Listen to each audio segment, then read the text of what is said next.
Oke, Assalamualaikum warahmatullahi wabarakatuh. Alhamdulillah, selalu saja lisan kita memuji Allah subhanahu wa ta'ala atas segala nikmat yang dilimpahkan kepada kita. Serta juga kita selalu mengenang apapun yang Allah berikan ini dan kita besarkan nikmat itu sehingga selalu saja kita bersyukur kepadanya. Sekecil apapun nikmat yang kita sedang nikmati, apakah itu oksigen yang kita hirup, mata kita bisa menangkap cahaya, telinga kita bisa mendengarkan suara, dan apapun itu sifatnya.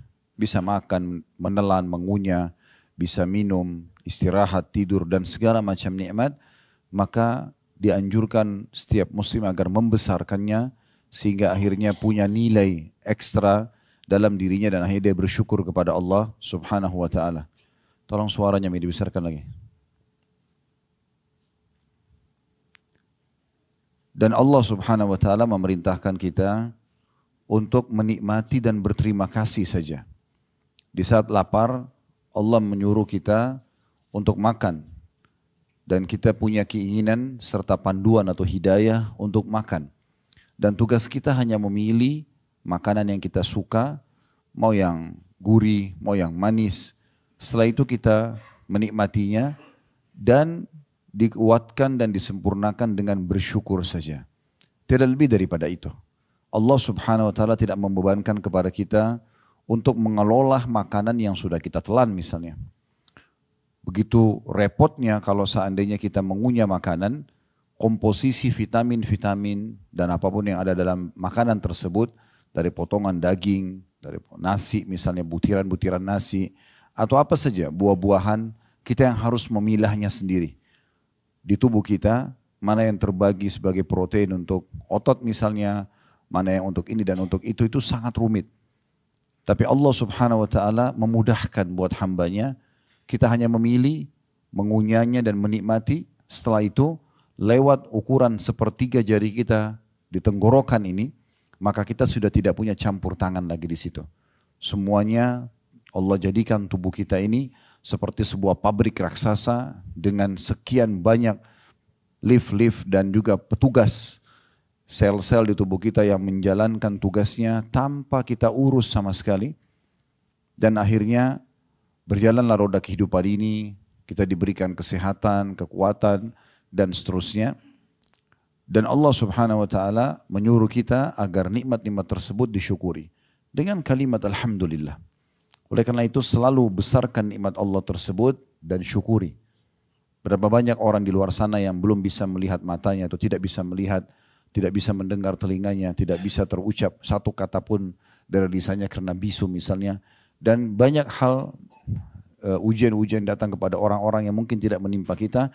Ini juga sebuah nikmat yang tidak terhingga. Terlebih lagi di saat ini kita selalu ingatkan bahwasanya Allah memilih kita menjadi hamba-hambanya yang dimudahkan untuk haji. Dan dalam haji ini begitu nikmat luar biasa. Hotel yang bagus, makanan yang enak, bisa istirahat. Bisa ibadah yang bagus mendapatkan 100.000 pahala. Dan ini semua apapun yang kita keluarkan dari energi, meluangkan waktu dari harta akan diganti oleh Allah subhanahu wa ta'ala dengan pahala yang besar, dengan rezeki yang luas. Maka nikmat apalagi dari Allah subhanahu wa ta'ala yang harus kita pungkiri. Yang Allah ulang-ulang selalu dalam surah Ar-Rahman, fabi'ai ala'i rabbikuma tukadziban. Maka nikmat Tuhanmu yang mana lagi yang kau akan pungkiri. Dan tidak mungkin seseorang itu bersyukur kepada Allah kecuali memang dia selalu membesarkan nikmat Allah yang ada pada dirinya walaupun itu kecil di mata dia. Selanjutnya kita panjatkan salam hormat kita kepada Nabi besar Muhammad sallallahu alaihi wa ala alihi wa sahbihi wasallam, sebagaimana Allah telah memerintahkan kita untuk mengucapkan salam hormat tersebut. Seperti judul kita dan masih berlanjut tentang masalah sebab-sebab kebahagiaan. Kalau kemarin kita sempat membahas tentang sebab utama dan itu adalah inti serta pondasi daripada kebahagiaan setiap muslim, yaitu mentauhidkan Allah subhanahu wa ta'ala. Meyakini dalam hatinya dan selalu merenungi dan berfikir dengan akalnya, serta akhirnya mengaplikasikan dengan anggota tubuhnya keimanan kepada Allah subhanahu wa ta'ala, yakin tidak ada pencipta, tidak ada pemilik, tidak ada pemberi rezeki, tidak ada yang menyelesaikan permasalahan, tidak ada yang bisa memberikan kebahagiaan kecuali Allah. Dia yakini dalam hatinya, direnungi dengan fikirannya, lalu dia aplikasikan dengan anggota tubuhnya. Dia selalu melakukan ketaatan-ketaatan dengan anggota tubuh ini sebagai bentuk syukur kepada Allah. Maka ini yang menjadi inti daripada masalah tauhid tersebut. Jangan pernah teman-teman sekalian menjauhkan diri dari Allah sehingga Allah pun menjauh dari kita. Berapa banyak orang yang sedang melimpah nikmat pada dirinya sehingga akhirnya dia justru jauh dari Allah. Justru jadi malas ibadah. Padahal sebenarnya Allah berikan kesehatan tubuh, ya seperti kita fasilitas sekarang ibadah, hotel yang bagus, makanan dan segala macam. Tapi malah membuat dia lalai dari zikrullah, ya, dari istighfar, dari zikir, dari doa. Padahal ini hari-hari mulia di mana dia harus memperbanyak takbir, tahlil, doa, ya, sujud, ruku kepada Allah Subhanahu wa taala. Tapi banyak di antara orang subhanallah lewat dari dia sholat malam, lewat dari dia zikir pagi petang, lewat dari dia waktu-waktu mustajab doa misalnya antara azan dan iqamah. Banyak lewat dari dia kesempatan sedekah, kesempatan baca Quran. Semua ini disayangkan sekali padahal sebenarnya salah satu bentuk syukur juga kepada Allah SWT adalah kita memaksimalkan fasilitas yang Allah berikan ini justru untuk ketaatan kepadanya. Sebelum datang waktu di mana kita tidak mungkin lagi untuk melakukan ketaatan. Baik itu puncaknya dengan meninggal atau ada halangan-halangan lain yang sifatnya duniawi yang harusnya kita selalu ya jadikan sebagai kehati-hatian dalam diri kita. Jangan sampai luput kesempatan-kesempatan tersebut. Ya. Saya pernah satu waktu mengunjungi sahabat ayah saya di Makassar. Setiap kali saya ke Makassar waktu ayah masih hidup, seringkali saya menemani beliau, kutemui teman-temannya. Gitu. Ada teman beliau yang sudah meninggal juga sekarang, rahimahumullah semuanya. Saya pas datang ke rumahnya, terus saya cuma menemani saja. Dan saya dengarin obrolan orang tua pada saat itu. Saya ambil hikmah-hikmah dari pembicaraan mereka. Salah satunya pada saat waktu itu azan asar, saya pamit sama teman ayah saya ini karena beliau pemilik rumah. Saya ingin ke masjid sebentar. Saya keluar ke masjid, tapi pulang dari sholat asar dari masjid, saya datang lagi ke rumah situ. Terus dia melihat saya lalu mengatakan kata-kata yang saya jadikan selalu pegangan gitu.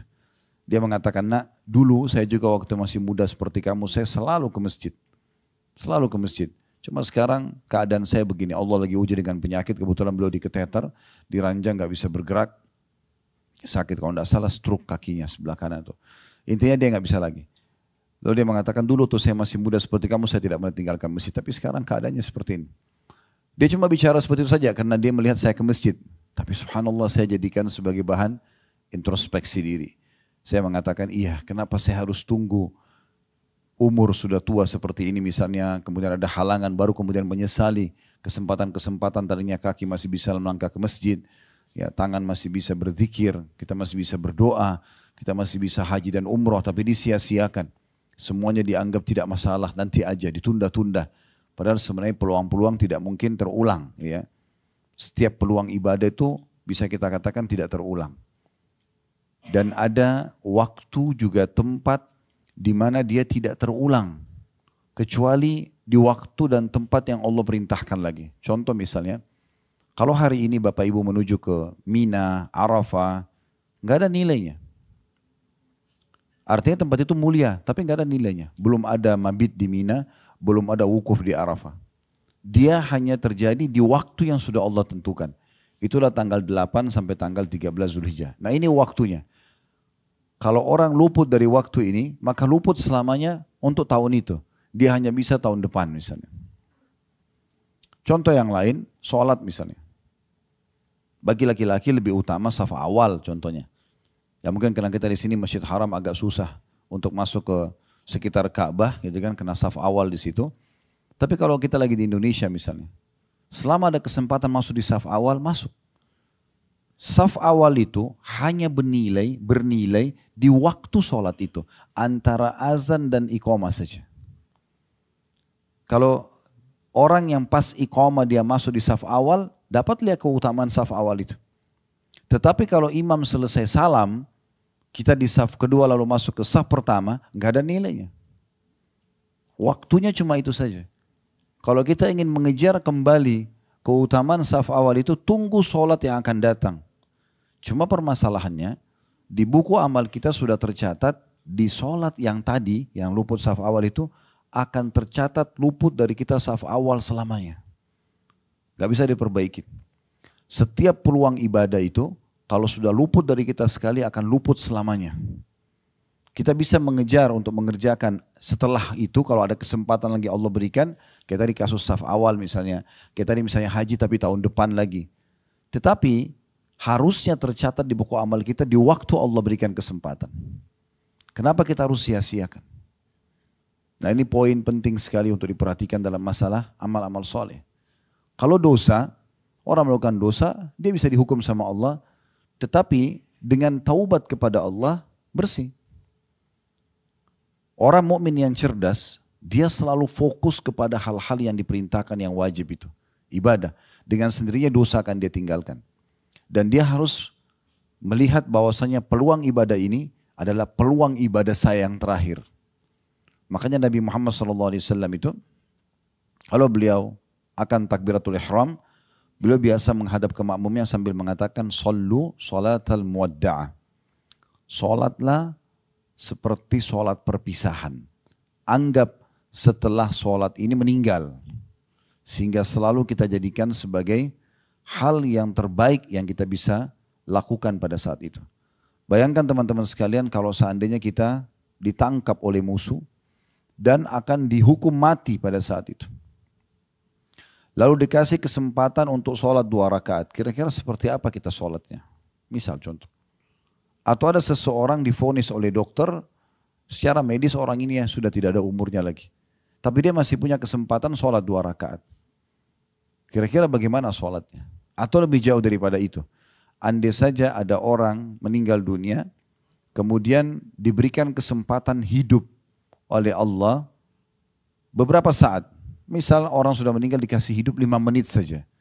Kira-kira 5 menit itu apa yang orang akan lakukan? Apakah dia akan kembali ke makanan favoritnya? Apakah dia akan kumpul lagi sama keluarganya? Apakah dia akan melanjutkan meeting yang miliaran?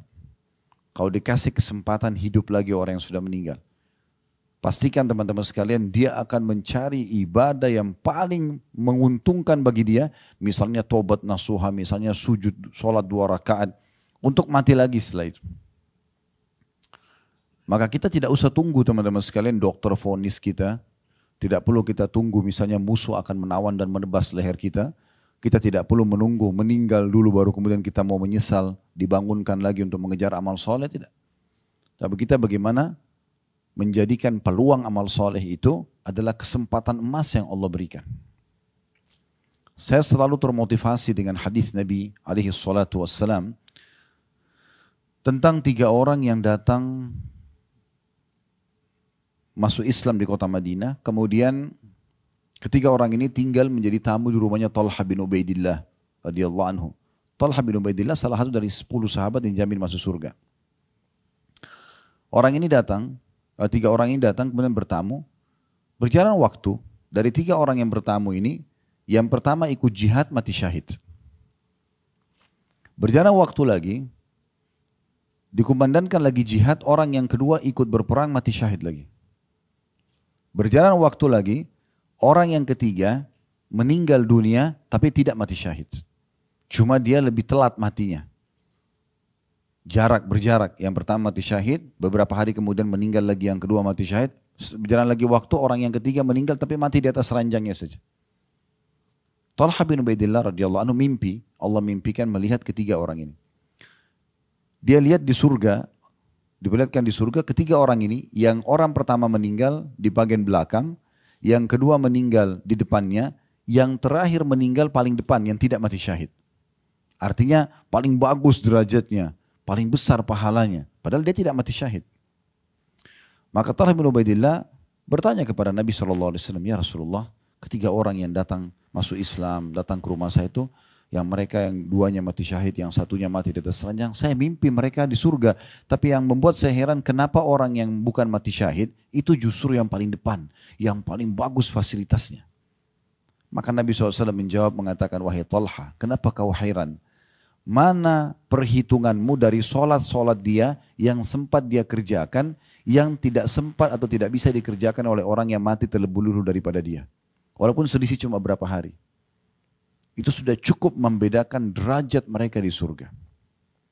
Dalam riwayat yang lain, Ada dua orang bersahabat di masa Nabi SAW, yang satu mati syahid, seminggu kemudian sahabatnya mati tapi bukan mati syahid, mirip dengan kisah tadi. Lalu pada saat Nabi SAW mensolati jenazah yang kedua yang mati biasa, Nabi SAW sengaja tanya para sahabat.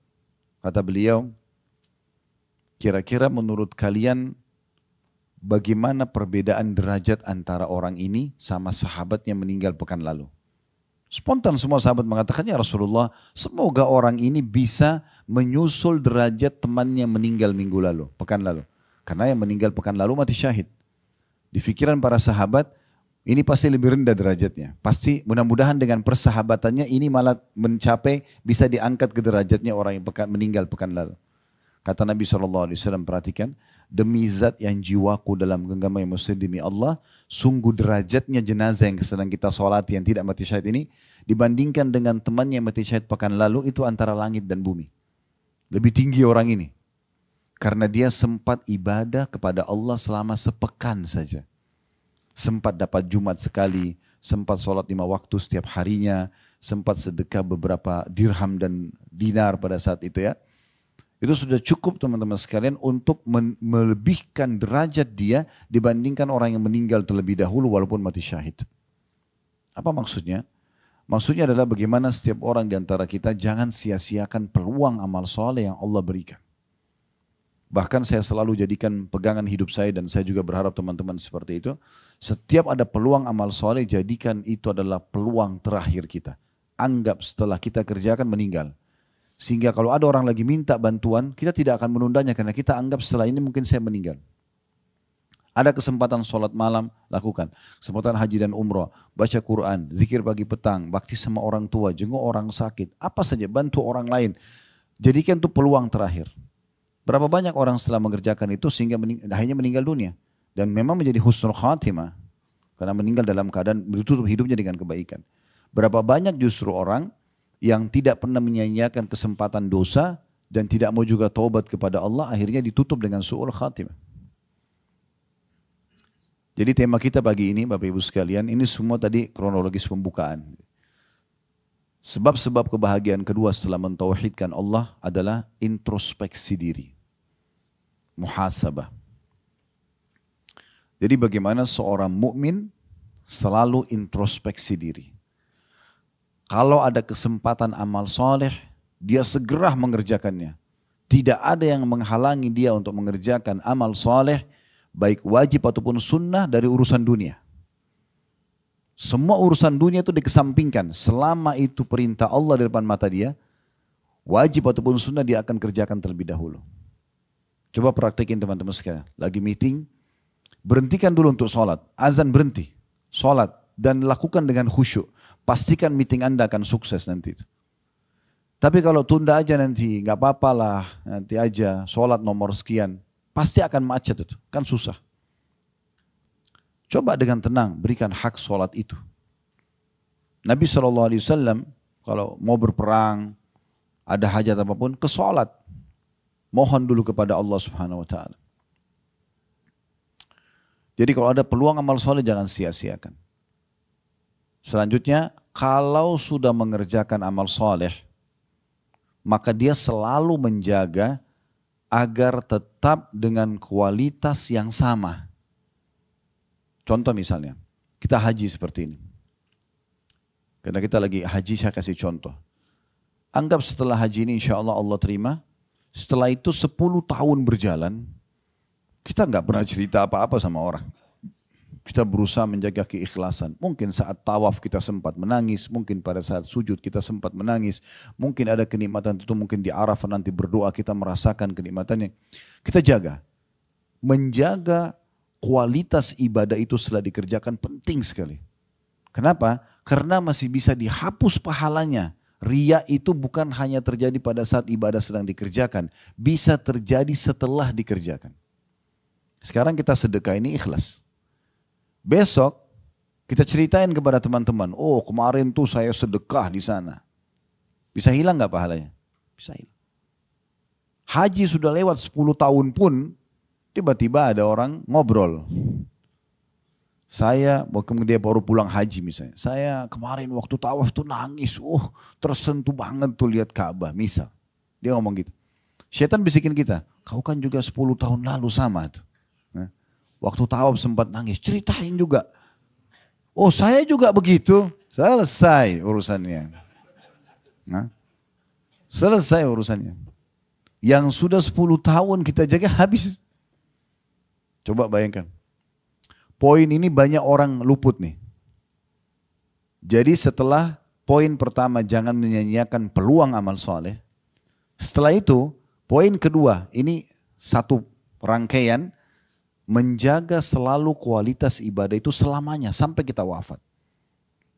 Kalau boleh orang tidak tahu nggak usah tahu. Nggak usah tahu. Makanya dalam sebuah hadis sahih riwayat Imam Muslim kata Nabi SAW, Innallaha yuhibbut taqiyul ghaniyul khafi. Allah sangat cinta sama hambanya yang suka bertakwa. Takwa itu maksudnya selalu patuh. Allah perintahkan dikerjakan, yang Allah larang dijauhi, gitu kan. Apa saja yang wajib sunnah semua dikerjakan, yang haram dan makruh semua ditinggalkan. Ya. Dia tidak pandang bulu, pokoknya semuanya dikerjakan. Wajib semua dikerjakan, yang haram juga yang makruh semua dijauhi. Gitu kan. Allah suka dengan hamba yang seperti ini. Yang kedua, ghani, kaya dan suka bersedekah. Kaya secara kejiwaan, tidak suka mengemis. Dan yang ketiga, khafi. Khafi itu suka merahasiakan ibadah. Dia rahasiakan terus. Selama orang tidak tanya, nggak usah diceritain. Perbedaan dasar antara riya dengan tidak riya adalah ditanya atau tidak ditanya. Kalau ada orang tidak ditanya ceritain ibadahnya, ini jelas riya ini. Arahnya lebih ke situ. Sekarang hari Kamis misalnya, pas lagi puasa. Tanya teman-temannya di kantor, kamu puasa? Puasa. Saya puasa. Nggak ada yang nanya. Kamu kemarin haji nggak? Oh saya haji. Orang belum tanya. Beda kalau kita sedang ditanya, bapak misalnya contoh lagi mau menuju ke masjid. Dari rumah keluar menuju ke masjid. Ada tetangga tanya, Assalamualaikum Pak mau kemana? Jangan bilang, oh saya kalau jawab nanti riya nih. Gak mungkin. Orang nanya. Kalau ditanya, oh ke masjid insya Allah. Oh ya Pak kalau mau ikut ke masjid sama-sama. Gak ada hubungannya sama riya. Contoh misalnya. Nah ini poin kedua penting sekali. Menjaga kualitas ibadah itu. Jadi bukan hanya pada saat dikerjakan, pada saat sesudah dikerjakan pun. Selalu jaga. Dan yang paling tepat adalah rahasiakan. Semua ibadah yang sudah kita kerjain tidak usah khawatir. Ada malaikat yang catat. Dan tidak akan pernah luput satupun pahala yang dicatatkan itu. Itu poin penting. Jadi jaga selalu kualitasnya. Dan bagi seorang mukmin, dia berusaha selalu kualitas itu, kalaupun dia sudah mencapai misal dari angka 10 itu adalah 5, kedepannya dia usahakan naik ke angka 6. Kedepannya dia berusaha naik ke angka 7. Terus begitu. Kapan seseorang itu mengejar prestasi terbaik, maka dia tidak akan jauh dari prestasi itu. Contoh misalnya kalau kita lagi kuliah di kampus, nilai lulusnya 100. Kalau orang mencari angka 100, saya pernah praktik untuk mahasiswa ini. Pada saat saya kejar angka 100, nilainya nggak jauh dari situ. Bisa 100, bisa 99, bisa 98, nggak jauh dari situ. 97, 95 mungkin paling jauh. Karena targetnya 100. Tapi kalau nilai lulusnya hanya 60, orang targetnya hanya 60, bisa nggak lulus. Maka ini kita jadikan sebagai pegangan kita dalam masalah ibadah. Selalu target kita yang terbaik. Kalau bahasa agama kan afdal. Mana afdalnya? Nah afdalnya gitu, kita kerjain, kita berusaha. Tentu di sini sesuai dengan koridor hadis Nabi SAW. Wa'budullah mastata'atum. Sembahlah Tuhan kalian semampu kalian. Selama kita mampu, kita kerjain yang terbaik. Kalau ada halangan tentu tidak ada masalah. Ya, seperti itu kurang lebih. Kemudian yang ketiga, dalam masalah introspeksi diri ini adalah menjauhkan diri dari dosa-dosa. Serta tidak mengulanginya lagi. Nah, sekolah haji ini sedang mengajarkan kita itu. Ya, sedang mengajarkan kita itu. Jadi semua orang di antara kita pasti punya peluang buat dosa. Gak ada yang tidak. Pasti semua punya peluang. Karena pasti letas. Karena syaitan membuka pintu itu. Tapi sebagai seorang mukmin, dia berusaha untuk introspeksi diri. Dia maksimal untuk tidak terjerumus. Kalau pernah terjerumus, dia meninggalkan dan tidak mau mengulangi lagi. Nah seperti itu. Kan istighfar, nanti ada salah satu bahasan kita itu ya, masalah istighfar insya Allah dan taubat. Istighfar itu permohonan maaf. Seperti kalau kita buat salah sama orang, maafin saya, nah itu istighfar. Kalau taubat itu berarti ikrar tidak mau mengulangi. Kayak kita kalau buat salah sama orang, kita tulis ikrar, saya berjanji tidak akan ulangi, nah itu taubat. Nah kalau kita bilang astagfirullah wa atubu ilaih, ya Allah aku mohon maaf kepadamu dan aku janji tidak mau ulangi. Nah ini harus benar nih janjinya. Jangan diulangi. Nah itu bahan introspeksi. Ini luar biasa yang harus kita perhatikan tentang masalah introspeksi itu. Allah subhanahu wa ta'ala menyebutkan dalam surah Al-Hasyr ayat 18 sampai ayat 19. Ini kita jadikan dalil pertama dalam masalah bahasan kita, introspeksi diri ini. Bunyinya surah Al-Hasyr ayat 18 dan 19, Ya ayyuhalladzina amanu attaqullaha wal tanzur nafsum ma qaddamat lighadin wattaqullaha innallaha khabirum bima ta'malun wa la takunu kalladzina nasullaha fa ansahum anfusahum fa ulaika humul fasiqun. Artinya hai orang beriman, bertakwalah kepada Allah, selalu patuh dan tunduk kepadanya, dan hendaklah setiap diri memperhatikan apa yang telah diperbuatnya untuk hari esok akhirat. Nah, di sini kan Allah ajak kita. Harus selalu dia perhatikan. Yang dia buat ini nanti di hari esok menambah kantong pahala dia atau malah mendatangkan hukuman. Ini harus dia perhatikan selalu dan cuma dia penentunya. Jangan menjadi seperti sebagian orang, teman-teman sekalian. Kalau diajak taubat, diajak kembali kepada Allah, iya ya, kapan ya? Seakan-akan dia tunggu, maaf tanda kutip, tangan turun dari langit memberhentikan dia dari dosa itu. Enggak mungkin. Dia harus mengambil langkah. Allah berfirman, Inna Allah la yughayyiru ma biqaumin hatta yughayyiru ma bi anfusihim. Allah tidak akan mengubah nasib satu kaum sampai mereka mengubah nasibnya sendiri. Begitu juga dengan peluang amal soleh. Kenapa kamu enggak sholat malam? Iya ya, kapan ya? Kenapa cuma kapan ya? Ayo segera bergerak. Enggak ada waktu. Waktu kita sangat terbatas. Setiap pagi seperti ini umur kita berkurang. Jangan disia-siakan. Saya pernah membuat sebuah judul, bahkan menjadi sebuah tema ceramah, inilah hari emasmu. Yang saya bahas apa? Hari emas itu hari yang kayak sekarang ini kita masih hidup. Kayak hari ini, pagi ini kita masih hidup ini hari emas. Kenapa? Dengan hari ini, kita kan tidak tahu mungkin 1 detik ke depan, 1 hari ke depan, 2 hari kita sudah meninggal dunia. Di saat hari kita memulai hari pagi seperti ini hari emas yang luar biasa.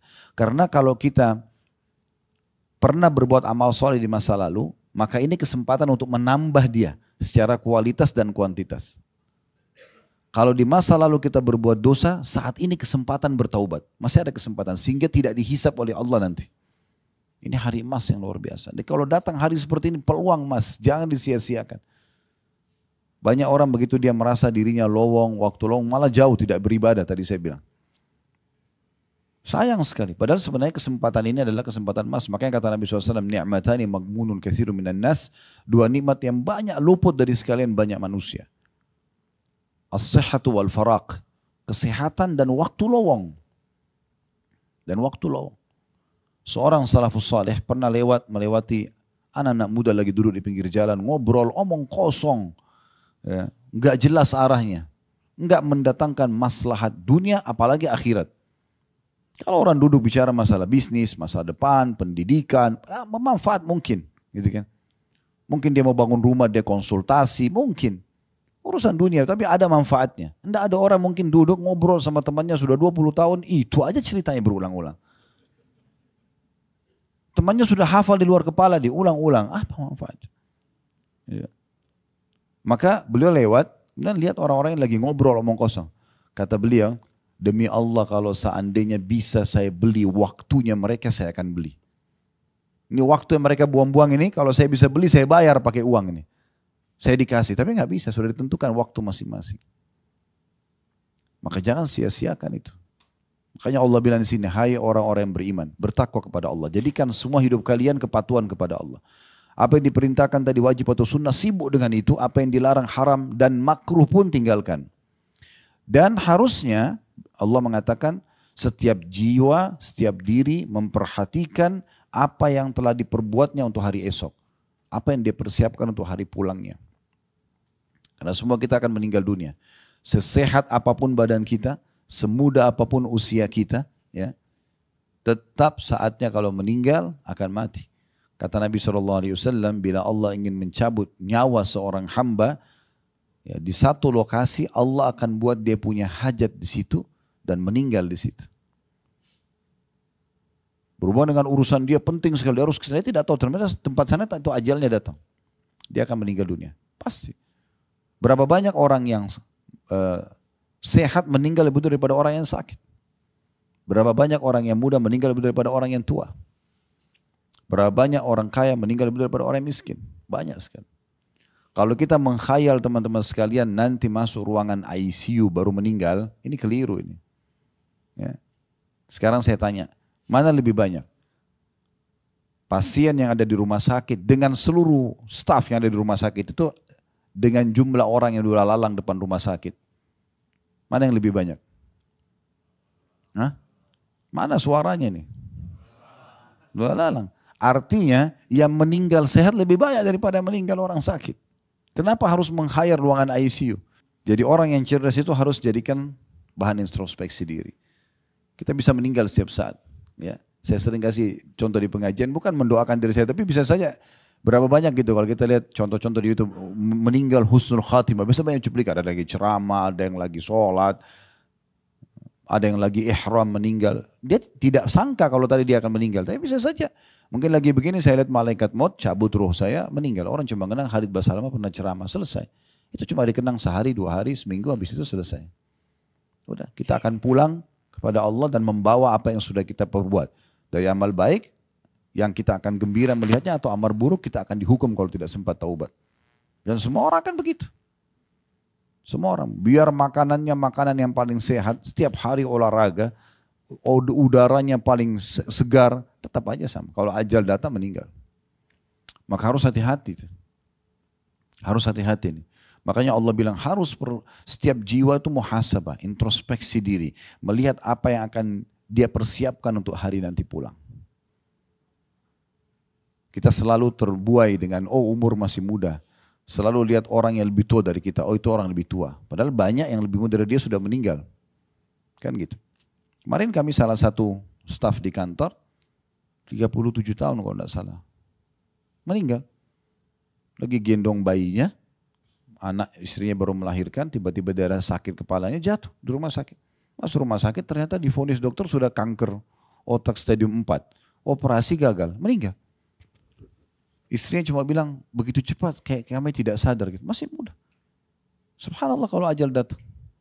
Teman-teman dari kantor yang datang pergi lihat ke sana ke rumah sakit semua jadi diam.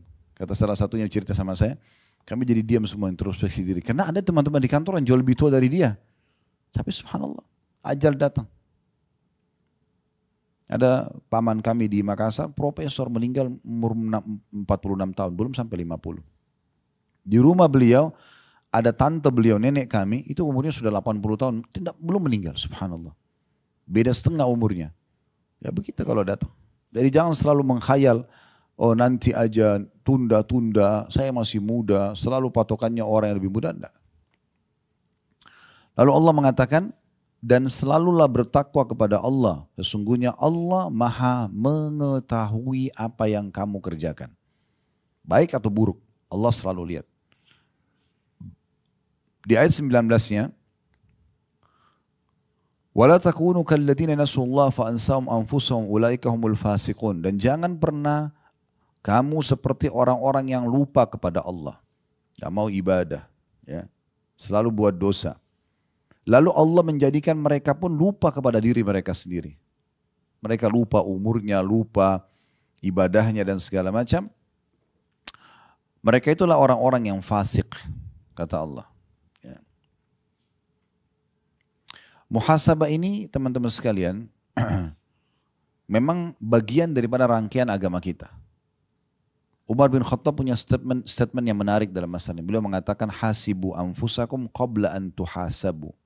Selalu introspeksi diri kalian, hisab diri kalian sebelum kalian dihisab.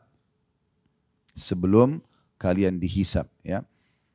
Lalu beliau mengatakan itu akan memudahkan hisab kalian nanti. Jadi kalau kita di dunia ini selalu muhasabah, oh tadi sholat saya kualitasnya bagus gak sih? Ah nanti saya coba naikkan, tingkatkan kualitasnya misalnya. Tadi perbuatan dosa, kayaknya saya harus segera taubat nih. Nah, introspeksi seperti ini akan memudahkan hisab kita di akhirat. Karena kita di dunia sudah hisab duluan.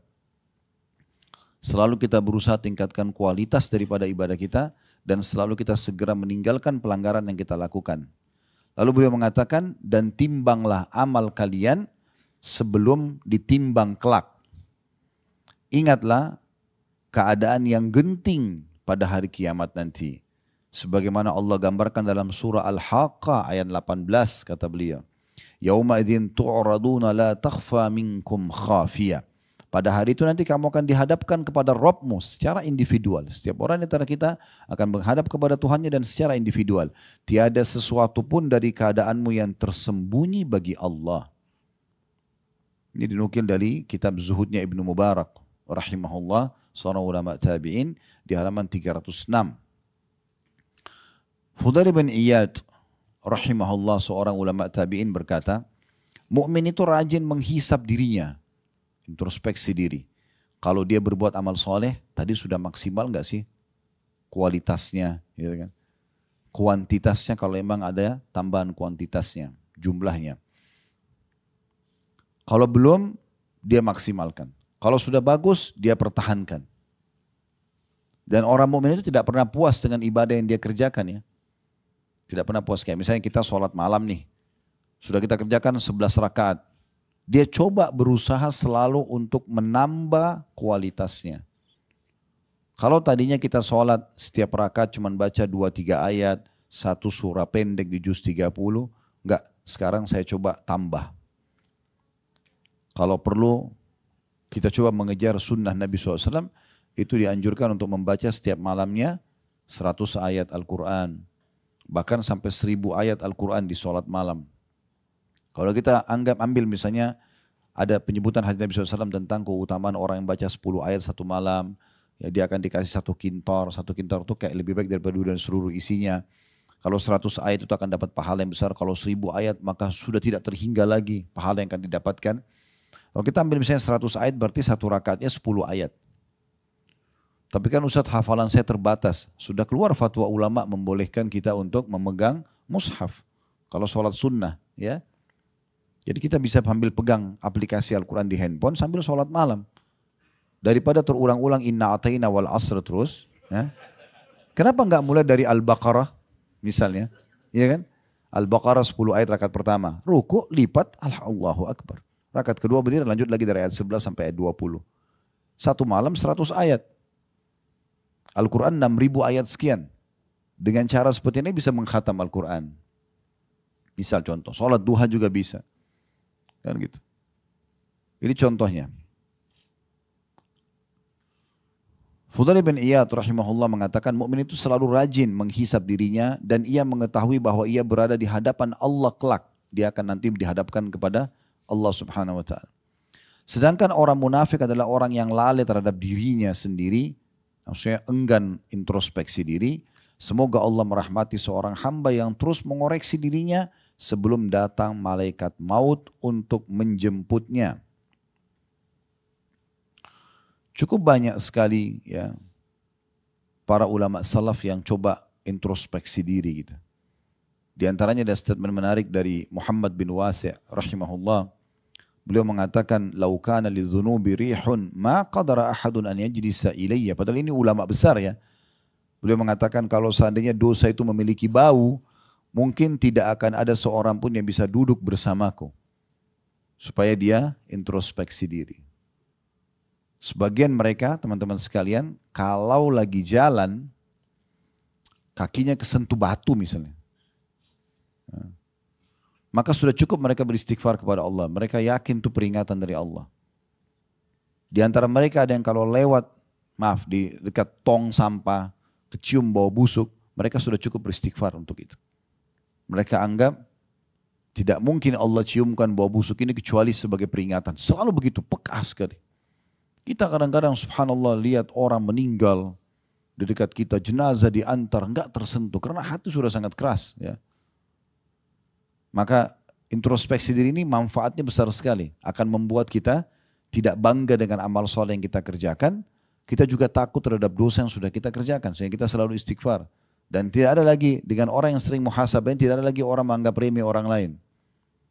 Karena dia sibuk dengan dirinya sendiri. Dia sibuk muhasabah dengan dirinya. Nah ini manfaat daripada masalah itu. Jadi harus hati-hati sekali dalam masalah-masalah seperti ini. Setiap muslim sudah semestinya senantiasa introspeksi diri dan selalu menyibukkan diri dengan hal-hal yang positif. Minimal sekali, kalau memang dia meluangkan waktunya selain pada ibadah kepada Allah, dia berbuat hal yang mubah. Minimal. Kalau sudah makruh, apalagi haram enggak? Udah yang lalu-lalu cukuplah. Tapi ke depannya kalau sudah dengar pengajian seperti ini enggak boleh lagi. Mahal sekali waktu kita, sayang gitu. Jadi bagaimana dia sibuk? Karena orang yang sibukkan diri dengan amal soleh teman-teman, maka dia akan jauh dari dosa. Kita enggak perlu luangkan waktu khusus untuk tinggalkan dosa, enggak. Sibukkan diri dengan ibadah, maka kita dengan tinggalkan dosa itu. Dengan sendirinya gitu. Ada statement yang menarik yang disampaikan oleh Syekh Abu Bakar Jazair rahimahullah. Beliau mengatakan seorang muslim beramal dalam kehidupan dunia ini siang dan malam. Semuanya untuk meraih kehidupan akhirat dan kebahagiaannya. Jadi nggak ada waktu bagi seorang muslim, kata beliau, di dunia ini berbuat selain urusan akhirat. Kalau minimal ada yang dia ingin lakukan, maka harus pastikan itu mubah dalam Islam. Artinya tidak berdosa dia. Misal dia duduk ngobrol sama teman-temannya beberapa saat, gitu kan? Gak ada masalah, mubah.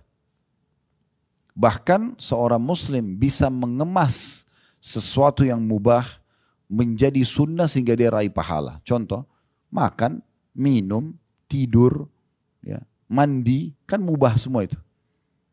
Ini bisa hanya dengan niat seorang muslim menjadikannya sebagai sunnah. Misal dia makan dan minum niat untuk memberikan hak tubuhnya. Karena sang pencipta Allah yang menciptakan kita dan menciptakan rasa lapar dan haus kita sebagai isyarat kalau tubuh butuh nutrisi dan butuh cairan. Kalau kita hanya makan dan minum karena lapar nih, haus misalnya, sebatas itu mubah. Tapi kalau kita niat, ini peringatan dari Allah supaya saya berikan hak jasad saya. Berubah dari mubah menjadi sunnah. Mandi misalnya. Kalau hanya sekedar gerah nih mandi. Udah begitu aja maka mubah. Tapi kalau mandi karena niat ingin merawat tubuh yang Allah amanahkan. Hanya gitu saja. Transisi dipindahkan dari niat tadinya cuma sekedar hilangkan gerah. Sekarang kita niatnya untuk memberikan hak jasad jadi sunnah. Tidur. Bukan hanya sekedar ngantuk tidur. Tapi niatkan agar bisa memberikan niat untuk memberikan hak jasad itu. Maka jadi sunnah. Sepanjang malam kita tidur 4, 5, 6 jam jadi pahala. Begitu seterusnya. Ya. Maka kita bisa mengubah hal-hal yang mubah menjadi sunnah. Tapi kalau minimal kita ingin luangkan waktu pun di dunia ini, maka pada hal-hal yang mubah. Kalau dosa ini selesai, musuhan aja. Udah gak ada pintu untuk negosiasi dalam masalah itu. Nah itu yang beliau bilang. Seorang muslim harusnya selalu beramal dalam kehidupan dunia ini siang dan malam untuk meraih kebahagiaan akhirat. Dunia adalah ladang beramalnya. Mereka seyogyanya selalu memperhatikan ibadah-ibadah fardu atau wajib sebagaimana seorang pedagang memperhatikan modal usahanya. Antum kalau lagi berbisnis, saya yakin teman-teman sini tidak asing, banyak pengusaha Masya Allah. Kita kalau letakkan modal kita 100 juta, 1 miliar, saya yakin pedagang yang benar, dia akan memperhatikan modal supaya tidak terganggu. Dan bagaimana modal ini bisa terputar dan mendatangkan keuntungan. Nah, beliau memberikan gambaran supaya mudah difahami, harusnya setiap muslim itu melihat amal wajibnya, sholat 5 waktu, puasa Ramadan, haji kayak kita, seperti pedagang lagi memperhatikan modal usahanya. Tidak boleh luput dari dia. Dan juga memperhatikan ibadah-ibadah sunnahnya sebagaimana pedagang memperhatikan keuntungan-keuntungan usahanya. Jadi bagaimana selalu kita berpikir, nih investasi kemana lagi nih supaya datang keuntungan. Nah seperti itu kita melihat amal sunnah. Itu investasi kita. Jadi jangan tinggalin tuh sholat qobliyah, ba'diyah, duha, sholat malam, tahiyat masjid, sholat wudu. Selalu kita kerjakan. Sebagai bentuk investasi. Sebagaimana pedagang menjaga keuntungan-keuntungan usahanya. Serta menjadikan maksiat dan juga dosa seperti layaknya kerugian dalam perniagaan. Bagaimana kita kalau lagi dagang tidak mau ada kerugian masuk, ya. Kalau kita sudah tahu, oh saya masuk proyek ini dipastikan akan rugi, kita nggak akan masuk kan. Nah seperti itu orang. Kalau saya buat dosa ini saya akan rugi nih pasti. Ada konsekuensinya. Ini bahasanya luar biasa. Beliau mengatakan, dan memperhatikan dan menjadikan maksiat juga dosa-dosa seperti layaknya kerugian dalam perniagaan. Lalu dia menyendiri sesaat di akhir harinya setiap hari guna introspeksi diri atas hal tersebut. Semuanya tadi. Amal fardu tadi saya sudah sempurna belum ya? Tadi saya sholat di masjid enggak ya? Tadi saya udah khusyuk enggak ya? Tadi masbuk enggak? Tadi ini enggak? Introspeksi terus. Supaya selalu berpikir untuk meningkatkan kualitasnya. Gitu kan? Kalau dia buat kekurangan, dia sempurnakan. Dia buat kesalahan, dia mohon ampun. Nah gitu. Apabila terdapat pengurangan pada ibadah fardunya, maka dia segera membenahi dan menutupi kekurangannya. Bila ibadah yang bisa diqadha, maka ia segera mengqadhanya. Ibadah diqadha itu, kalau wajib misal ada orang ketiduran, dia letih sekali, mungkin ada satu aktivitas yang sangat meletihkan sehingga dia begadang, tertidur lewat subuhnya. Bukan disengaja. Dia bangun setelah terbit matahari seperti ini. Ya dia kerjakan subuhnya. Jangan ditinggalkan. Karena boleh dia mengqadha, ada uzurnya. Gitu kan. Itu kalau ibadah yang boleh diqadha. Puasa Ramadan dia punya utang. Dia segerakan qadhanya itu. Jangan ditunda-tunda. Ini mohon maaf karena ibu-ibu kan berhalangan gitu ya. Walaupun sudah saya bahasakan kemarin di manasik, saya sudah ingatkan ibu-ibu, Allah sudah mudahkan melalui fatwa para ulama boleh meminum penunda haid. Jadi Ramadan supaya nggak punya utang, nggak usah haid di Ramadan, gitu kan. Begitu juga dengan haji dan umroh, minum saja, gitu kan, supaya ibadahnya tidak terganggu. Tapi kalau misalnya ada orang punya utang Ramadan, biasanya orang kena terlalaikan, oh masih ada kesempatan 11 bulan ke depan. Ya udah nanti aja deh bayar utang Ramadannya. Tapi kalau dia meninggal bagaimana? Sudah tahu belum hukumnya? Kalau bapak ibu punya utang Ramadan, utang wajib Ramadan, sudah lewat Idul Fitri, masuk 1 Syawal, 2 Syawal. Kita bukan meninggal di Ramadan, meninggalnya di bulan Syawal. Kalau kita puasa Ramadan, niatnya 1 bulan, tapi pas pertengahan bulan Ramadan meninggal. Ya udah, dan dia sempat puasa yang selama 2 minggu itu, 2 pekan itu. Dia nggak ada masalah. 2 minggu yang terjadi tidak ada kewajiban karena sudah meninggal. Tapi kalau dia misalnya punya utang Ramadan 6 hari, kemudian masuk bulan Syawal, dia baru meninggal, misalnya pekan kedua, pekan ketiga bulan Syawal dia baru meninggal, dia belum bayar utang Ramadan yang sepekan, ahli warisnya wajib bayarkan. Karena itu wajib, tidak bisa tidak. Karena sebenarnya dia masih punya kesempatan untuk mengerjakannya, kan gitu. Ya, jangan ditunda ini. Betul Allah berikan keringanan bisa sampai Sya'ban bulan depan, tapi jangan ditunda-tunda kalau ada kesempatan. Kenapa ditunda? Pernah ada seorang ibu tanya kami di pengajian, Ustadz, itu waktu itu 3 hari lagi mau lebaran. 3 hari lagi mau masuk Ramadan, maaf. 3 hari lagi mau masuk Ramadan. Ustadz, saya punya utang puasa 2 pekan. Sekarang tinggal 3 hari lagi Ramadan. Apa yang harus saya lakukan? Subhanallah. Ya. Orang seperti ini, pesawat ibarat pesawat sayapnya dua-dua sudah patah, suruh ustadznya selamatkan. Terus mana 11 bulan yang lalu nih, 10 bulan ke belakang mana? Kenapa sisa 3 hari Ramadan baru nanya? Ya tobat nasuha. Bayar yang mampu, nanti habis lebaran Idul Fitri bayar. Tapi nggak boleh orang seperti ini. Untung dia masih hidup. Kalau dia meninggal pada saat itu bagaimana? Apalagi kalau ahli waris tidak tahu berapa utangnya. Karena ini jadi masalah. Jadi nggak boleh dia tunda-tunda. Ini beliau mengatakan kalimat yang luar biasa. Apabila terdapat pengurangan pada ibadah fardunya, maka dia segera membenahi dan menutupi kekurangannya. Bila ibadah bisa diqadha, maka ia segera mengqadhanya, tidak menunda. Jika bukan ibadah wajib, maka memohon ampun lalu jika bukan ibadah yang bisa diqadha, maka dia memohon ampun dan memperbanyak ibadah-ibadah sunnah. Misalnya terlewatkan dari dia sebuah ibadah wajib secara sengaja. Kan kalau ada orang dalam bahasan fikih itu, kalau ada orang sengaja meninggalkan sholat. Beda hukumnya orang kalau meninggalkan sholat tapi dia punya uzur. Maksudnya telat keluar dari waktunya. Tapi kalau tidak ada uzur, ada orang masuk waktu sholat asar misalnya, dia lalai.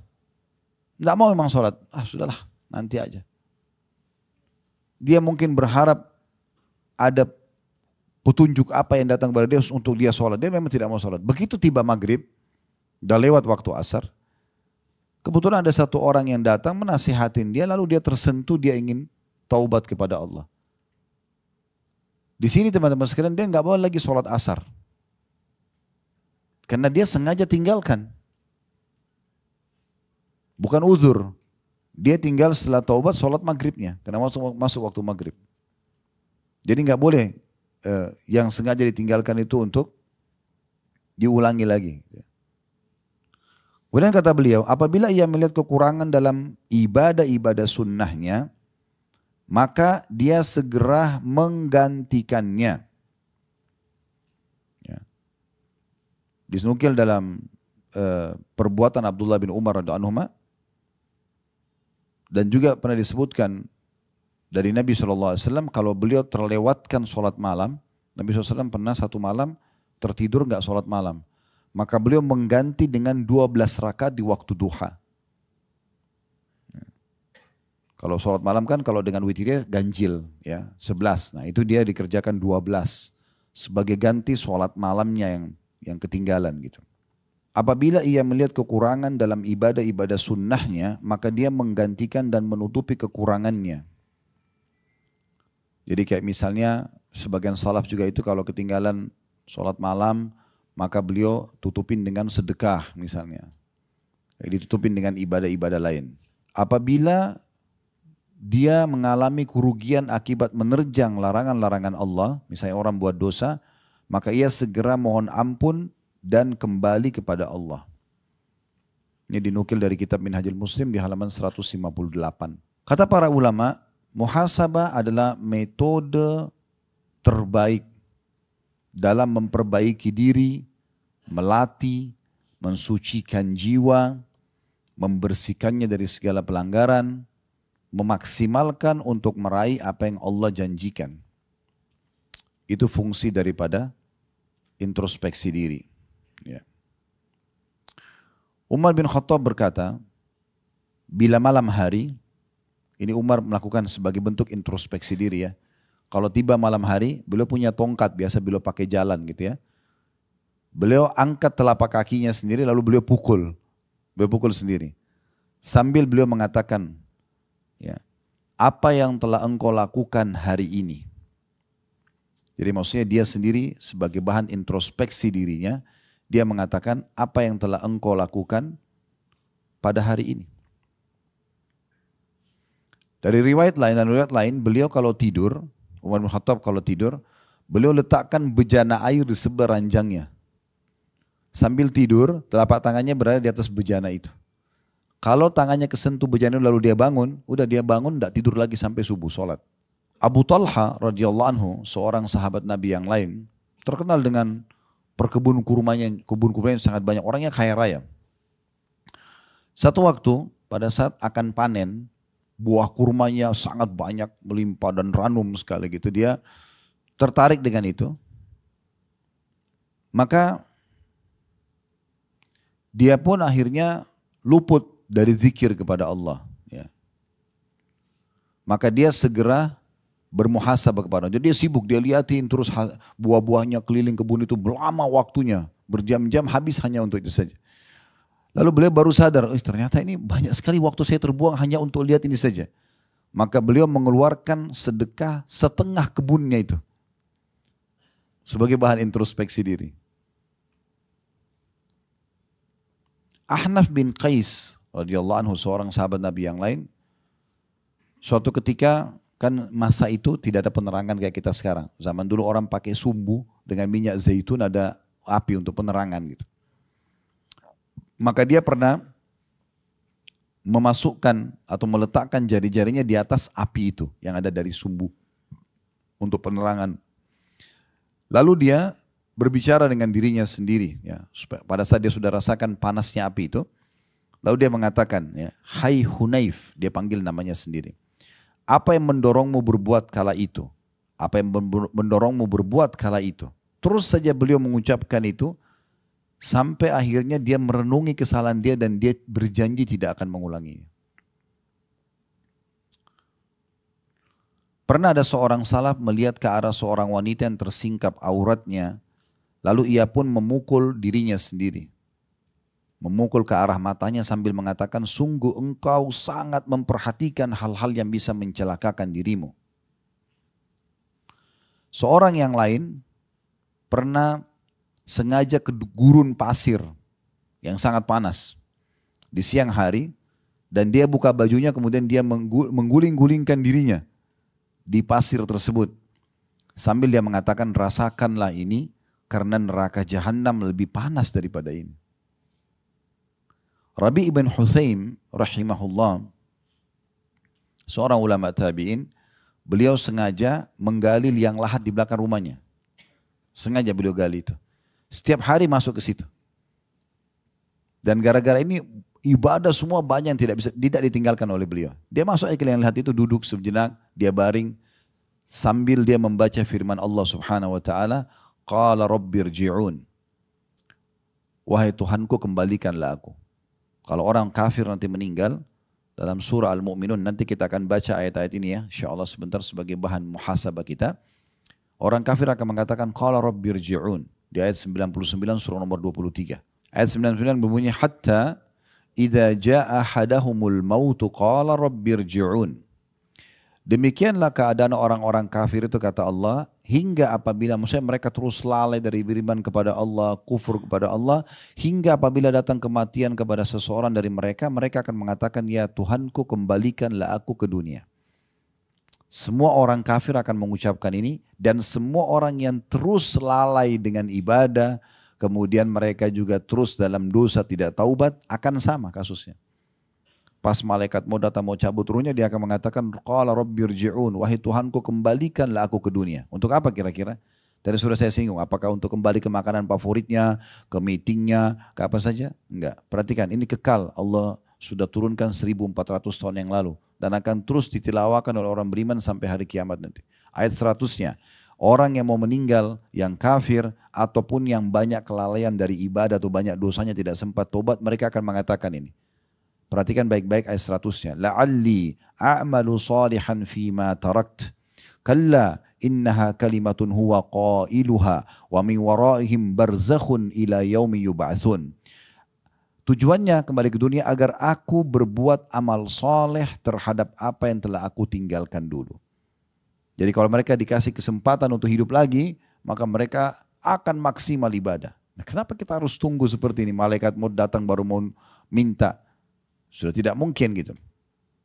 Kata Allah, sekali-kali tidak. Nggak mungkin. Kalau malaikat mau sudah datang bertugas, di saat detik itu akan dicabut namanya. Sesungguhnya itu hanya perkataan yang diucapkan saja. Dan di hadapan mereka nanti akan ada dinding atau barzakh sampai hari dibangkitkan. Alam barzakh di kuburan. Lalu ayat 101-nya Allah mengatakan, فَإِذَا نُفِخَ فِي الصُّورِ فَلَا أَنْسَابَ بَيْنَهُمْ يَوْمَئِذٍ وَلَا يَتَسَاءَلُونَ. Apabila sangkakala nanti ditiup pada hari kiamat, maka tidak ada lagi pertalian nasab di antara mereka pada hari itu. Dan tidak ada pula mereka saling bertanya. Dalam ayat lain Allah mengatakan yauma yanfiru mar'u min akhi, pada hari kiamat orang lari dari saudara kandungnya, wa ummihi wa abi, dari ibunya dan ayahnya, wa sahibatihi wa bani, dari pasangan hidupnya dan juga keturunannya. Likulli imri'in minhum yauma idzin sya'nu yughni. Karena pada hari itu setiap orang ingin selamatkan dirinya. Ya. Suami akan lari dari istri, istri lari dari suami, anak dari orang tua dari anak, semua. Saudara-saudara takut nanti ada hak yang tidak sempat dikasih di dunia, maka dia tuntut kita. Pada hari itu kata Allah tidak ada lagi jalur nasab di antara mereka. Oh ini saudara saya kesian nih, gak ada. Bagaimana dia selamatkan dirinya sendiri. Allah bilang hati-hati sebelum datang hari itu nanti. Makanya sering saya bahasakan teman-teman, garis bawahi poin ini penting sekali. Mudah-mudahan Allah jadikan saya orang pertama mengamalkan. Kemudian Bapak Ibu ya. Supaya jangan kita ucapkan apa yang diucapkan lalu tidak diamalkan. Saya selalu bahasakan menuju ke akhirat ini, bawa dua hal dan jangan bawa dua hal. Bawa amal soleh dan teman soleh. Garis bawah ini penting sekali. Yang kita bawa menuju ke akhirat artinya setiap hari yang kita kerjakan selama ajal belum datang, amal soleh aja terus. Wajib dan sunnah sibuk dengan itu. Dan teman-teman soleh. Apa manfaatnya teman soleh ini? Nanti mereka bisa memberikan kita syafaatnya, pertolongan mereka. Dalam sebuah riwayat disebutkan ada orang nanti dikeluarkan dari api neraka, sampai ahli neraka semua pada bertanya, ada apa? Kenapa orang ini keluar? Apa ada amal yang dia kerjakan? Karena sudah masuk neraka, berarti amal solehnya lebih sedikit daripada amal baiknya. Maka malaikat menjawab mengatakan, sesungguhnya temannya ada yang soleh, memberikan kepadanya syafaat. Maka pada saat itu semua ahli neraka berharap mereka punya teman-teman soleh selama di dunia. Karena ini manfaatnya besar sekali. Di dunia mereka bisa peringatkan kita, kalau salah jangan akhi, jangan ukhti, itu salah, diingatkan. Ya. Dan nanti di akhirat bisa berikan syafaat pertolongan dia. Para sahabat itu saling mengejar syafaat ini ya. Selalu mereka kejar. Sampai kalau mereka lagi berperang dan ada satu orang di antara mereka yang kena tebasan pedang, udah jatuh, temannya sengaja jatuhin dirinya dekatnya sambil mengatakan, wahai fulan jangan lupa syafaatmu untukku. Iya. Sampai begitunya. Tapi sama-sama mereka berjihad. Karena kan orang mati syahid bisa memberikan syafaat 70 orang kan. Selama orang muslim. Maka itu luar biasa. Jadi menuju ke akhirat ini bawa dua ini. Amal soleh dan teman-teman yang soleh. Dan jangan bawa dua hal. Jangan bawa dosa, jangan bawa musuh. Dosa kita sudah tahu. Musuh ini. Ada orang setiap hari dia cuma cari musuh terus. Gosipin orang. Pembantu orang dibahas, pekerjaan orang dibahas, rumah tangga orang dibahas. Semuanya dibahas. Ada orang seperti perpustakaan gosip berjalan. Gitu. Tanya tentang fulan, oh semua lengkap datanya orang itu diketahui sama dia. Istrinya, anaknya, rumahnya, mungkin jenis granitnya dia hafal. Ya. Apa saja, subhanallah kenapa? Saya punya teman dekat di Jakarta, sahabat dekat saya, sudah seperti adik kakak gitu. Sampai hari ini teman-teman saya tidak tahu lantai di rumahnya itu ada apa, saya tidak tahu. Karena kalau saya bertamu sama dia, salaman di depan pintu langsung dipersilakan ke ruang tamu, udah saya ke ruang tamu saya, selesai. Gak perlu tanya-tanya, kecuali perlu ada satu mungkin meja di situ, kursi kita lihat bagus, kita tanya ini beli di mana, cukup sebatas itu. Kata Nabi SAW, min husni islamil mar' tarkuhu ma la ya'ni. Termasuk kesempurnaan Islam seseorang, dia meninggalkan apa yang tidak bermanfaat buat dia. Jangan semua ditanya tentang orang untuk apa. Terlalu banyak bertanya ini akhirnya membuat kita jadi banyak tahu, jadi kita juga jadi bisa dihisab sama Allah. Kamu tahu kenapa kamu nggak luruskan kalau itu salah? Misal, yang sering saya bahasakan, ya, jangan ambil tugasnya malaikat. Ya. Maksud dalam masalah rumah tangga. Gak usah selalu repot periksa handphone. Cari tahu tentang masalah ini, masalah itu. Selama Allah tidak buka, gak usah. Kalau Allah buka, berarti Allah mau kita luruskan untuk kesalahan. Kalau tidak, gak usah cari tahu. Itu penting sekali. Saya bilang sama istri saya tidak akan buka handphone kamu ya. Saya cuma ingatkan, kalau itu baik, lakukan. Kalau itu buruk, Allah akan hisab. Hati-hati. Tapi kalau dibuka depan mata saya, baru saya luruskan. Kalau enggak, gak usah. Betapa banyaknya waktu habis kalau hanya mau tahu ini lagi buat apa di rumah, lagi buat apa di jalan. Habis waktu untuk itu. Mana waktu bisa digunakan untuk zikir, baca Quran dan ibadah yang lainnya. Dan Nabi SAW sudah berikan kata rahasianya. Berbaktilah pada kedua orang tua kalian Allah akan berikan kalian anak-anak yang berbakti pada kalian. Jaga kesucian kemaluan kalian, Allah akan jaga kesucian kemaluan pasangan kalian. Selesai. Gak mau pasangan selingkuh. Gak, kita jaga diri kita. Allah jaga dia di luar. Selesai kok. Sederhana. Pasang CCTV, cek semuanya. Pasang kamera di mobil. Oh, macam-macam. Gak ada gunanya. Habis umur untuk itu.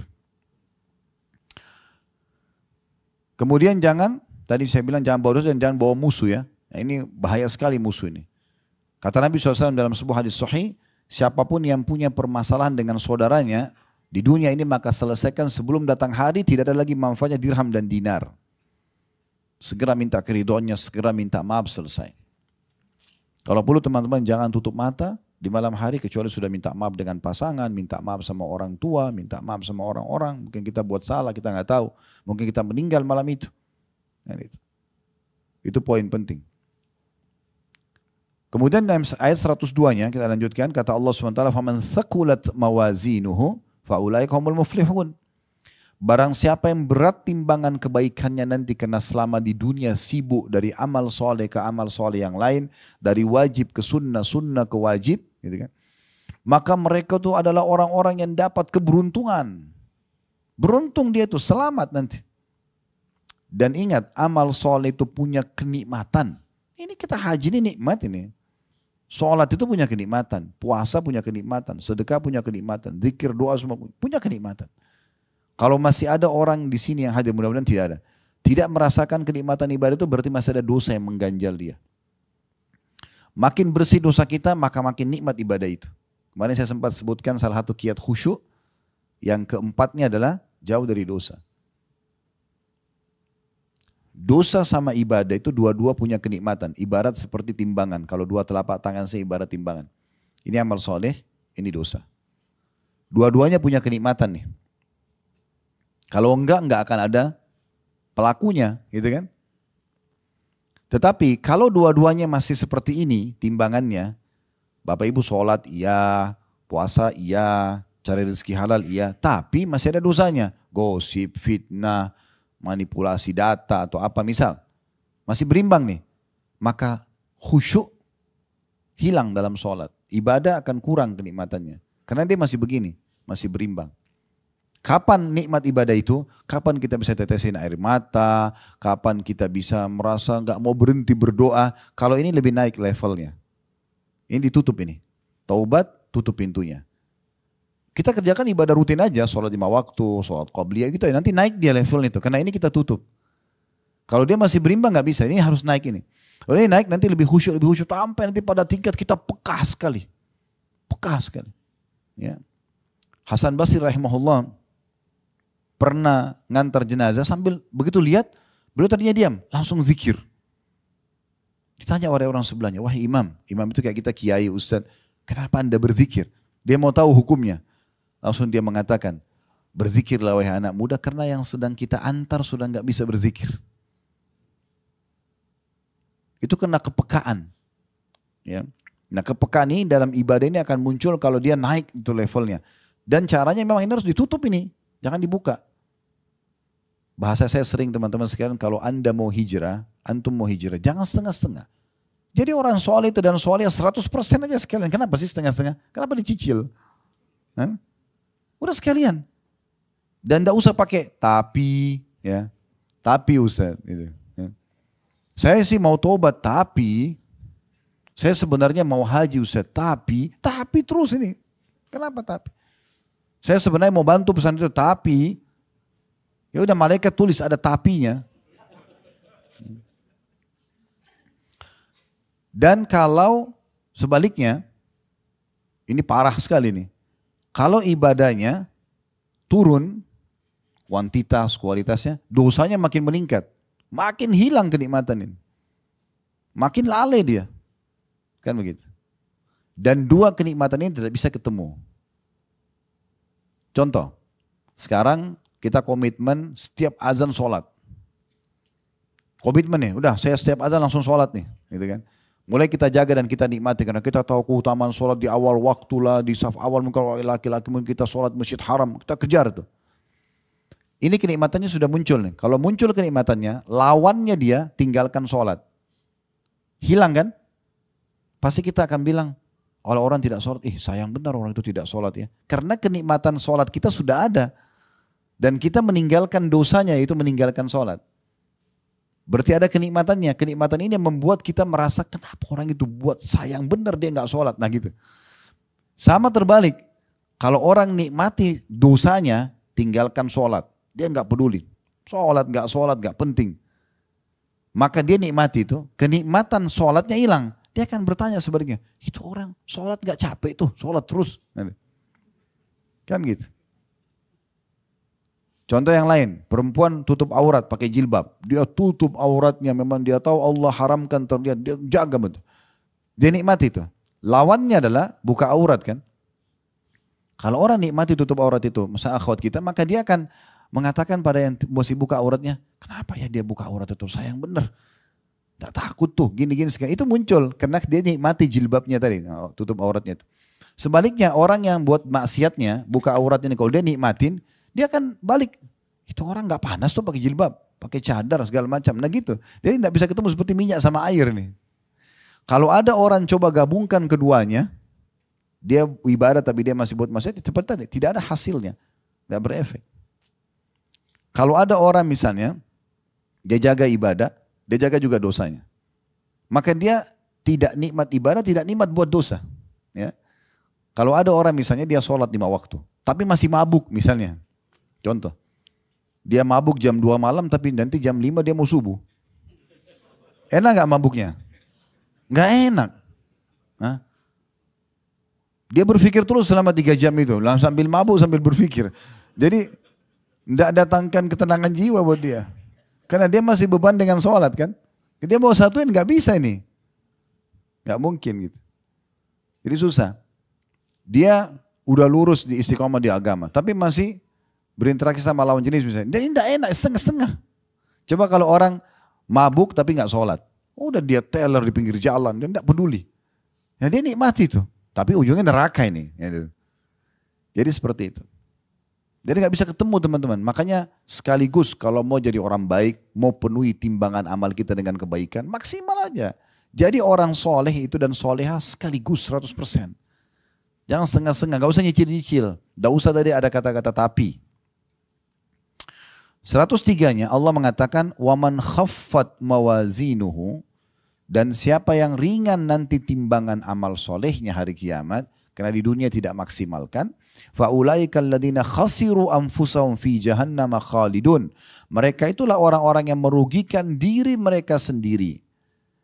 Mereka kekal dalam neraka Jahannam. Jadi penentuan nanti di akhirat, cuma ada 2 tempat ya, surga atau neraka, itu keputusannya di sini. Di dunia ini selama hidup. Ini nanti yang menentukan kita ke surga atau kita ke neraka. Jadi salah di sini, udah salah juga di sana pasti. Kalau di akhirat kita masih bisa nego, ya Allah saya nggak mau neraka, saya mau surga, aman. Ini nggak bisa. Penentunya di sini. Lalu setelahnya Allah gambarkan tentang kondisi ahli neraka. Bagaimana sih neraka itu? Apakah memang kita harus khawatir, takut, sehingga kita harus taubat segera, kita segera introspeksi diri kita banyak beramal soleh? Allah mengatakan talfahu, ini ayat 104-nya, talfahu ujuhahumun nar wa hum fiha kalihun. Muka mereka akan dibakar oleh api neraka. Dan mereka dalam neraka itu dalam keadaan cacat. Ya, dalam sebuah hadis kata Nabi SAW, karena panasnya neraka itu, bibir atasnya, ahli neraka itu, melepuh sampai bisa dilipat ke kepalanya. Dan bibir bawahnya melepuh sampai jatuh ke pusarnya. Itu tafsir daripada ayat 104-nya. Kata Nabi SAW, makna cacat itu seperti itu. Kemudian 105-nya, Allah akan berfirman pada ahli neraka. Kita tidak perlu tunggu masuk neraka baru dengarkan ya. Allah sudah buka di sini. Allah buat Bapak Ibu bisa dengar pagi ini dari kami ayat ini. Dan ini bukan baru dibaca. Ini sudah 1400 tahun yang lalu lebih. Dan akan dibaca sampai hari kiamat nanti oleh orang beriman. Akan selalu jadi prinsip hidup. Beruntunglah orang yang dengar, engah, dia sadar, kemudian dia langsung introspeksi diri. 105-nya Allah mengatakan kepada ahli neraka yang lagi disiksa, mereka teriak-teriak, alam takun ayati tutla alaikum fakuntum biha tukadzibun. Bukankah ayat-ayatku telah dibacakan kepadamu sekalian, tapi kamu selalu mendustakannya? Jangan akhi, jangan ukhti, haram, tidak boleh begini, riba jangan, ini jangan, itu jangan. Udahlah, so alim, apalah, malah dicaci maki orang yang nasihatin dia. Oh ini garis keras ini, jangan didengar. Ya. Ya sudah, tunggu nanti Allah bilang sama dia begini di neraka. Bukankah sudah dibacakan ayat-ayatku padamu? Dan subhanallah, termasuk hikmah Allah SWT itu, Allah tidak pernah paksakan hambanya. Tidak paksain ibadah. Kalau Allah mau, Allah bisa kan? Yang tidak sholat langsung tiba-tiba patah lehernya. Bisa nggak? Bisa. Yang tidak puasa puntung tangannya. Bisa kan, Allah bisa. Tapi Allah nggak buat begitu. Allah turunkan wahyunya, ini loh, puasa, sholat itu wajib, ini keutamaannya. Puasa itu wajib, ini keutamaannya. Kalau kerjaan dapat ini. Kalau ditinggalkan ini hukumannya ya. Tapi Allah tidak hukum langsung di dunia. Masih berikan kesempatan untuk taubat. Nanti ahli neraka itu teman-teman kalau masuk neraka, naudzubillah, mudah-mudahan Allah selamatkan kita semua. Mereka masuk neraka dalam kondisi mengakui keadilan Allah. Mereka masuk neraka mengatakan memang pantas kami masuk. Karena memang atas perbuatan mereka sendiri, Allah nggak pernah suruh dia berbuat dosa. Dan selalu peringatan Allah datang gitu. Saya jelaskan kemarin itu ada tahapan-tahapannya. Yang paling pertama itu pasti rasa takut. Itu selalu ada tuh. Takut, khawatir.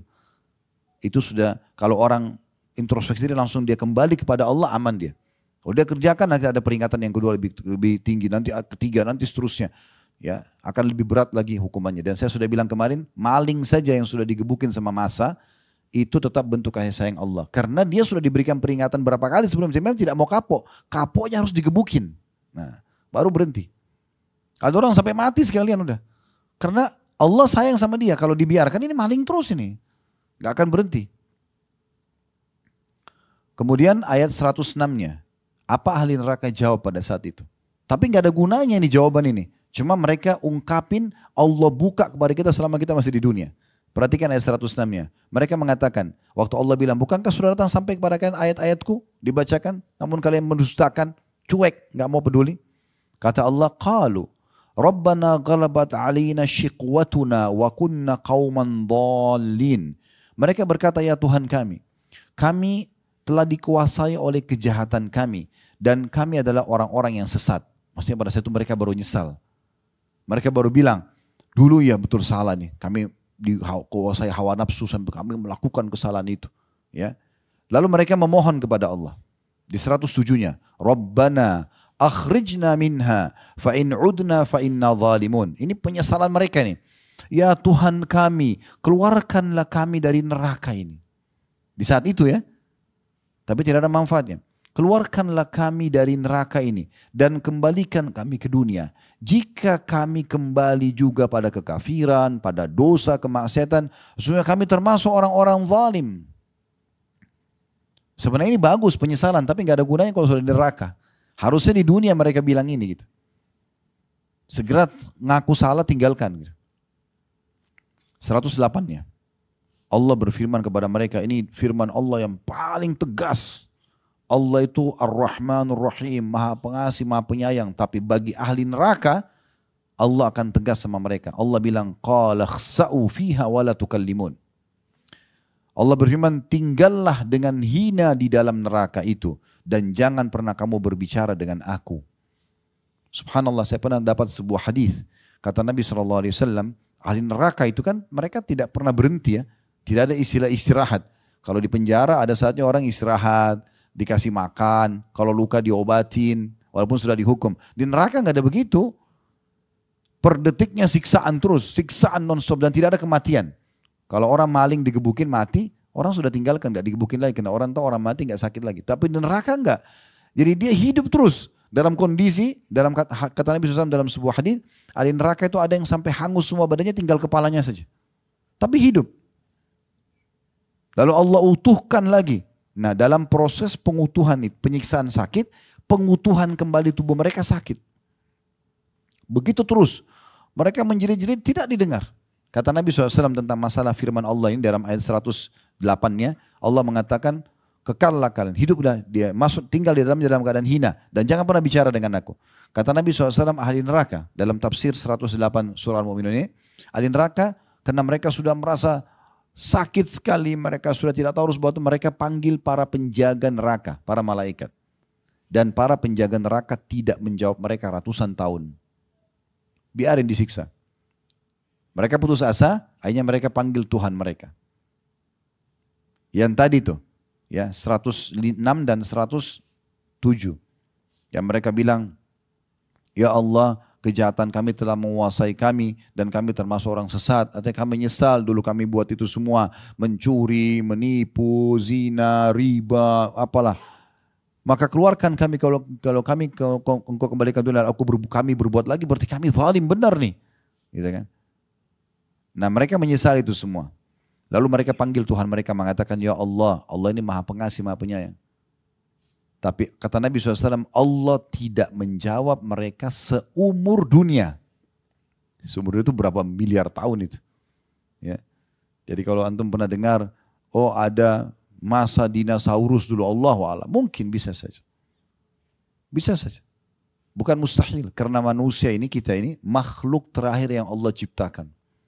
Sebelum kita sudah ada jin, sudah ada hewan-hewan, sudah ada air, sudah ada api. Ini semua bukan baru ini. Air yang kita pakai ini air dari dulu yang Allah ciptakan dari awal. Sederhana kok secara ilmiah kan. Panas menguap, ditampung di awan.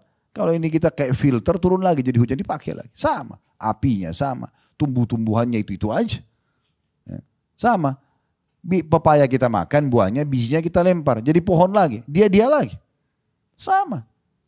Semua hewan laut itu turunannya semua sama. Kembali lagi. Begitu semua. Makanya waktu Nabi Adam AS diciptakan, iblis sudah ada kan? Kan iblis nggak mau sujud. Sudah ada di dunia dia. Kenapa iblis nggak mau sujud? Karena dia berharap dia jadi pemimpin di bumi. Ini masalah politik juga ini. Ya. Dia mau jadi pemimpin.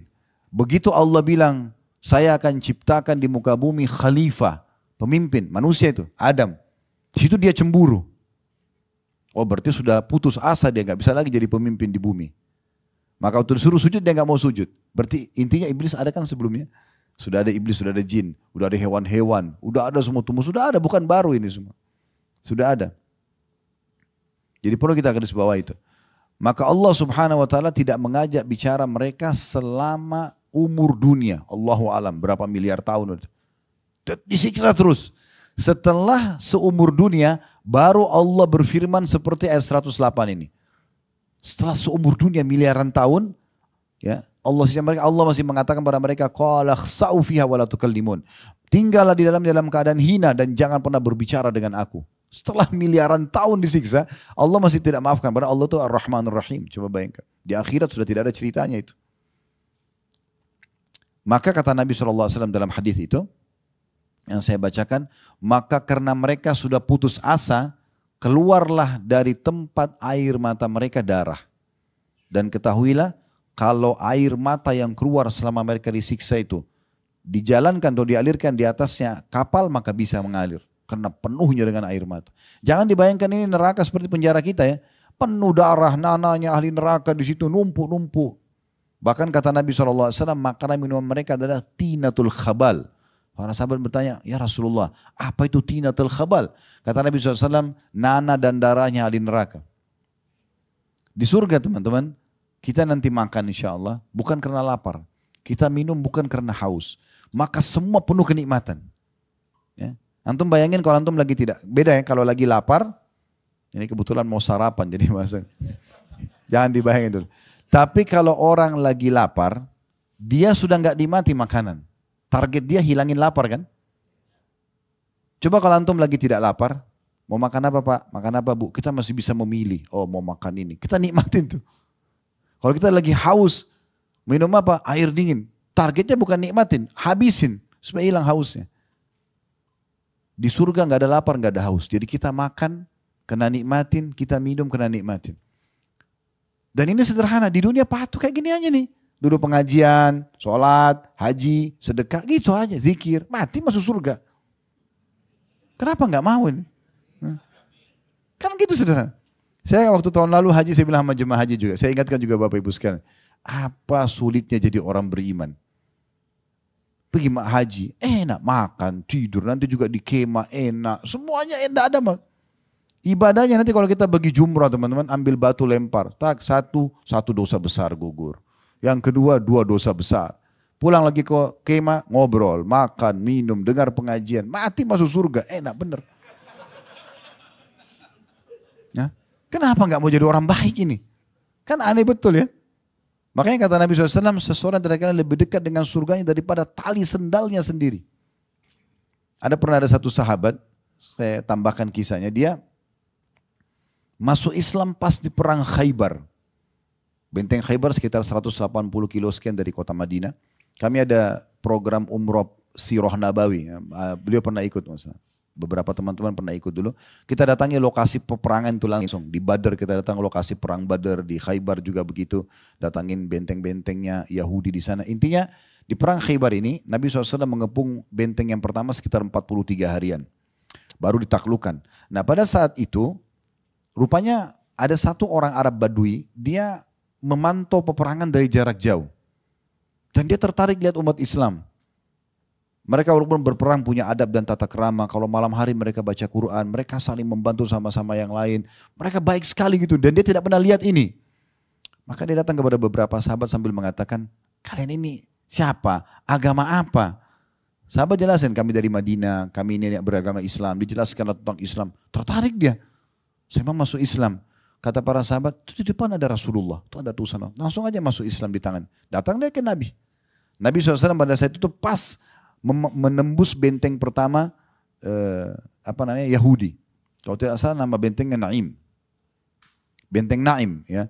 Maka benteng ini setelah ditembus ada harta rampasan perang. Beliau lagi bagi-bagi harta rampasan perang dengan salah satu orang yang ditunjuk untuk mengatur itu. Belum dibagi ke pasukan. Nah, waktu orang ini datang masuk Islam, kata Nabi SAW, masukkan orang ini sebagai penerima ghanimah. Orang yang baru masuk Islam ini. Orang itu langsung bilang begini, ya Rasulullah, saya enggak ingin ini. Saya masuk Islam bukan karena saya ingin harta. Saya ingin apa yang sahabat Anda kejar keluar dari Madinah. Saya dengar mereka keluar untuk mencari mati syahid. Supaya begitu mati terbunuh dosanya dimaafkan masuk surga. Saya berharap ya Rasulullah, nanti dari benteng Yahudi, dia tunjuk benteng Yahudi yang kedua. Benteng Yahudi pertama sudah tembus, ada 9 benteng Yahudi waktu itu. Nanti saya berharap dari benteng Yahudi ini keluar anak panah Yahudi, kena di sini, ditunjuk sama dia titiknya. Tembus di sini, lalu saya mati syahid. Kata Nabi SAW, kalau kau jujur Allah kasih. Kalau kau jujur Allah kasih nanti itu. Betul-betul kau minta itu Allah kasih. Subhanallah, berpisah dengan Nabi SAW. Orang-orang Yahudi pada saat itu punya strategi Bapak Ibu sekalian, mereka tidak berani berhadapan dengan muslimin secara langsung, mereka cuma lemparin anak panah dari dalam benteng, karena takut. Orang yang waktu itu pas mulai sahabat takbir, orang Yahudi mulai lempar anak panah, orang yang pertama mati orang yang tadi, yang baru masuk Islam. Belum sholat satu sholat pun, baru syahadat, kecamuk perang, kena anak panah mati dia. Waktu Nabi SAW lihat, ternyata anak panahnya di tempat yang dia tunjuk. Tadi kan dia bilang, saya ingin anak panah itu masuk ke sini, keluar di sini, dan saya mati syahid, saya masuk surga. Kata Nabi SAW, apakah orang ini tadi yang baru syahadat?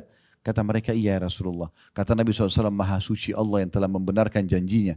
Siapa yang mau lihat penghuni surga, yang belum pernah sujud sekalipun, lihat orang ini. Baru syahadat langsung mati terbunuh, masuk surga. Begitu mudah, lalu Nabi SAW mengatakan, sungguh surga lebih dekat dengan saudara dari kalian daripada tali sendalnya sendiri. Tinggal lakukan ketaatan, mati masuk surga. Susahnya apa? Tinggal makan halal, pekerjaan halal, pasangan halal. Kan enak gitu ya. Di dunia dapat panduan yang benar, bahagia, dan di akhirat juga masuk surga. Kan begitu. Nah itu poinnya. Kemudian 109-nya, jadi itu tadi penyesalan neraka ya.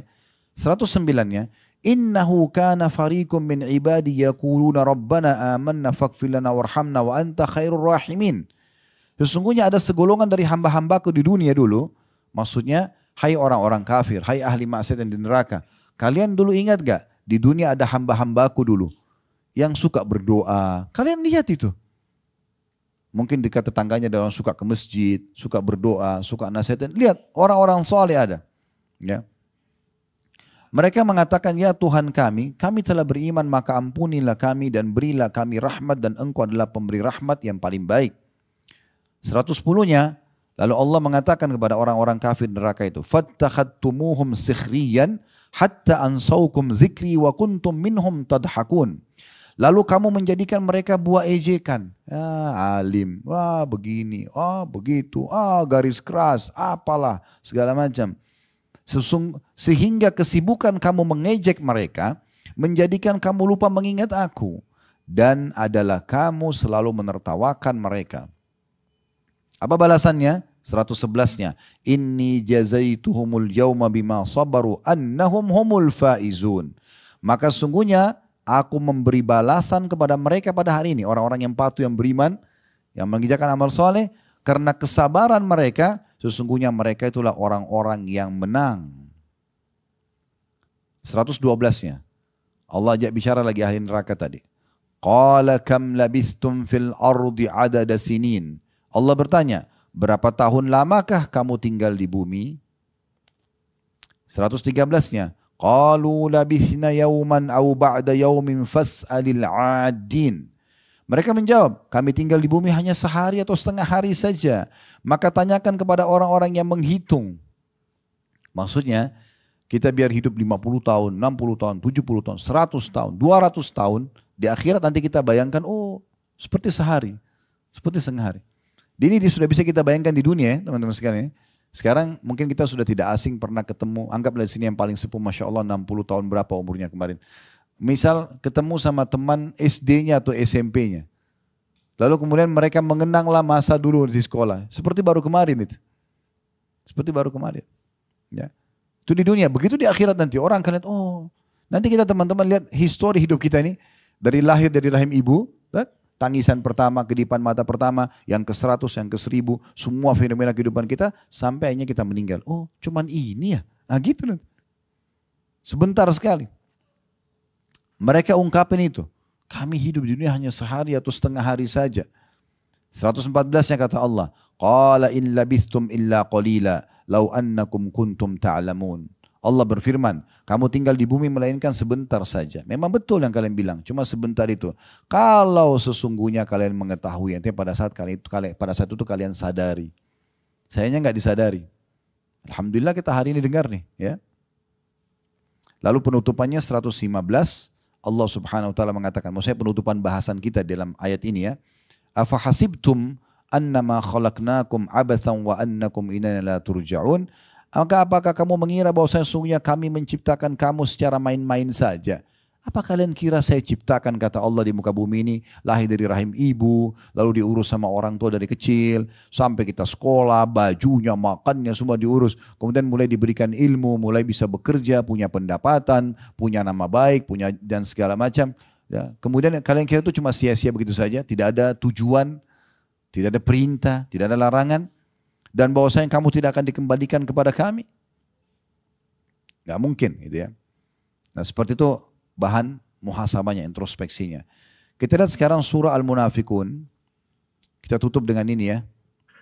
Ayat 9-nya saya bacakan. Ya ayyuhalladzina amanu la tulhikum amwalukum wala auladukum an dzikrillah wa may yaf'al dzalika faulaika humul khasirun. Hai orang-orang beriman, janganlah hartamu dan anak-anakmu melalaikan kamu dari mengingat Allah. Kita boleh berpasangan, boleh urus anak-anak, tapi jangan melalaikan dari sholat, dari pendapatan yang halal dan segala macam. Barang siapa yang berbuat demikian, maka itulah orang-orang yang rugi.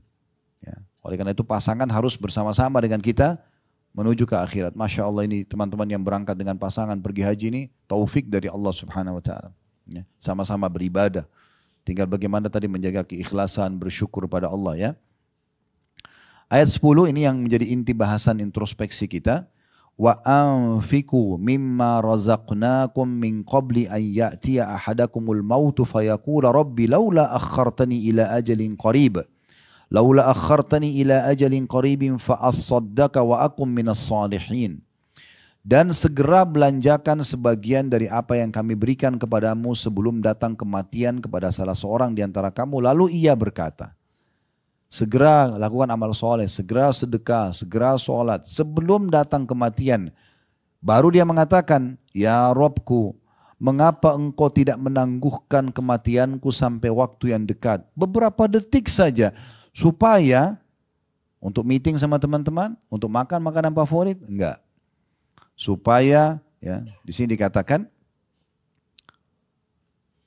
atau yang menyebabkan aku dapat bersedekah dan aku termasuk orang-orang soleh. Supaya aku sempat transfer uangku itu ke yayasan ini, ke pesantren itu, ke sedekah ini. Lalu Allah mengatakan di ayat 11-nya wala yuakhirallahu nafsan idza jaa ajaluha wallahu khabirum bima ta'malun. Dan Allah sekali-kali tidak akan menangguhkan kematian seseorang apabila telah datang waktu kematiannya, dan Allah Maha mengenal apa yang kamu kerjakan. Ya. Jangan tunggu nanti teman-teman sekalian menjelang kematian baru menyesali semua. Kenapa saya tidak sholat? Kenapa saya tidak sedekah? Kenapa enggak belajar Al-Quran? Kenapa tidak haji dan umroh? Kenapa? Enggak ada manfaatnya lagi. Sebagai penutup saya ingatkan kembali perkataan saya di awal tadi. Ingat, peluang amal soleh di saat datang kesempatannya raih segera. Karena tidak akan pernah terulang. Masih ingat tadi saya bilang ya? Ada tempat dan waktu hanya bernilai di saat itu saja. Arafah, Mina, Muzdalifah yang nanti akan kita lewatin insya Allah beberapa hari lagi. Itu hanya punya makna, punya pengejaran pahala di saat itu. Lewat satu hari, hari Arafah tanggal 9. Lewat satu hari, hari tanggal 10 kita ke Arafah sudah berbeda. Di waktu itu. Saf awal tadi berlaku keutamanya antara ya, iqamah sholat sampai imam salam. Kalau sudah salam dari saf kedua kita masuk ke saf pertama, sudah enggak ada keutamaannya. Begitu seterusnya. Dan setiap kali ada kesempatan peluang amal soleh, jadikan itu adalah kesempatan terakhir kita. Jangan sia-siakan itu. Karena sekali luput atau berkurang saja, nggak bisa kita perbaikin. Saya sering ulangi dalam pengajian sebagai introspeksi diri, karena saya ingin selalu ini sebagai cambuk bagi saya. Saya pernah subhanallah kedatangan tamu di Jakarta, di Condet waktu itu, seorang ikhwah datang, saya waktu itu ngandalin dengarin azan di masjid, ada mikrofon Masya Allah kita kan dengar kalau di Indonesia ya. Alhamdulillah ini sebuah nikmat yang besar, karena di Singapura nggak bisa dengar azan, di Australia nggak bisa dengar azan, ini nikmat yang besar. Ya. Maka pada saat saya andalin dengar azan, subhanallah ada perubahan jam waktu azan. Sampai jam 12 lewat 10 kok belum azan-azan gitu. Saya bilang sama akhi itu, ayo kita ke masjid yuk. Saya boncengan motor sama-sama, pergi masjid dekat rumah. Subhanallah, begitu saya masuk pintu masjid, imamnya lagi sujud rakaat pertama. Seorang mukmin tadi saya bilang harus peka, jadikan introspeksi diri sebagai salah satu kendaraan dia ya, supaya dia selalu mengejar yang terbaik. Maka saya langsung muhasabah. Saya mengatakan pada diri saya sendiri, subhanallah saya bahkan tidak bisa bilang sama imam, imam kembali dong ke rakaat pertama, saya mau dicatat sama malaikat dari takbiratul ihram. Tidak bisa. Udah luput. Sampai hari kiamat, Khalid Basalama luput dari takbiratul ihram di sholat itu, di waktu itu. Selesai. Tidak bisa diperbaikin. Tidak bisa diperbaiki. Jadi begitu amal soleh. Kapan dia luput dari kita sekali, kita nggak bisa perbaikin. Kita akan menerima sebegitu saja. Ya. Oleh karena itu harus kita hati-hati. Peka. Ya tentu semua orang punya kekurangan. Saya juga punya kekurangan. Kadang-kadang kita masuk. Tapi kita selalu introspeksi diri. Dan kita tujuannya untuk supaya memperbaiki ke depan ya. Apalagi kalau hanya kena kelalaian saja, kena malas-malesan. Kalau ada udzur memang kita ke kamar mandi, telat, macet, itu berbeda. Gitu kan. Tapi kalau enggak, maka kita usahakan maksimal. Itu yang perlu digarisbawahi. Saya juga pernah sekali, ini juga saya tutup dengan ini, habis ini silakan kalau mau bertanya. Di daerah Kampung Melayu dulu saya pernah isi pengajian. Selepas menjelang azan duhur, pas azan sebenarnya saya tutup pengajian. Parkir mobil depan pengajian itu, kemudian saya jalan kaki, ada masjid. Pas keluar dari pengajian itu ada satu ibu, kelihatan sekali dari pakaiannya, kumuh beliau gitu kan. Dalam keadaan miskin, gendong anak minta uang. Memang saya niat ingin bantu. Cuma waktu itu di pikiran saya adalah, ini takbiratul ihram pertama imam nih. Ada sholat qobliyah duhur. Kan? Saf awal, banyak sekali keutamaan yang harus saya kejar nih. Gitu kan. Maka saya bilang, Bu, habis sholat ya. Sebenarnya niatnya baik gitu. Saya pergi ke masjid lah. Alhamdulillah dapat sholat qobliyah segala macam, selesai sholat. Setelah sholat ba'diyah saya keluar. Dengan niat memang membantu ibu terus. Ibu sudah tidak ada. Terus tiba-tiba muncul penyesalan dalam diri saya. Kenapa tadi saya nggak bantu ya? Saya naik mobil, Bapak Ibu sekalian 2 kali saya mutar-mutar di situ. Nggak ketemu ibu itu. Lalu saya mengatakan subhanallah. Apa susahnya Khalid tadi kau korek kantongmu, keluarin uang, hitungan detik kasih dia lalu sholat, kan tidak hilang. Tapi begitu syaitan masuk kadang-kadang ke dalam diri kita, untuk menunda amal soleh saja dan luput. Begitu luput tidak bisa terulang. Mungkin kita bisa sedekah ke orang lain, tapi sedekah yang harus dicatat ke tangan orang itu luput dari kita. Tidak bisa kita ketemu lagi. Dan begitu seterusnya. Oleh itu setiap kali ada kesempatan amal soleh jangan tunda. Kesempatan dosa justru lawan, jangan dilakukan. Nah seperti itu. Allahu a'lam. Ini bahasan kita dan ini adalah sebab kebahagiaan yang kedua setelah mentauhidkan Allah adalah kita bagaimana selalu introspeksi diri. Karena orang introspeksi diri akan selalu menghisap amal-amalnya, selalu menyempurnakan sempurna dan selalu ya juga khawatir dengan dosa yang dia pernah lakukan sehingga dia selalu bertobat. Allahu a'lam. Subhanakallahumma bihamdika asyhadu an la ilaha illa anta astaghfiruka wa atubu ilaik. Wassalamualaikum warahmatullahi wabarakatuh.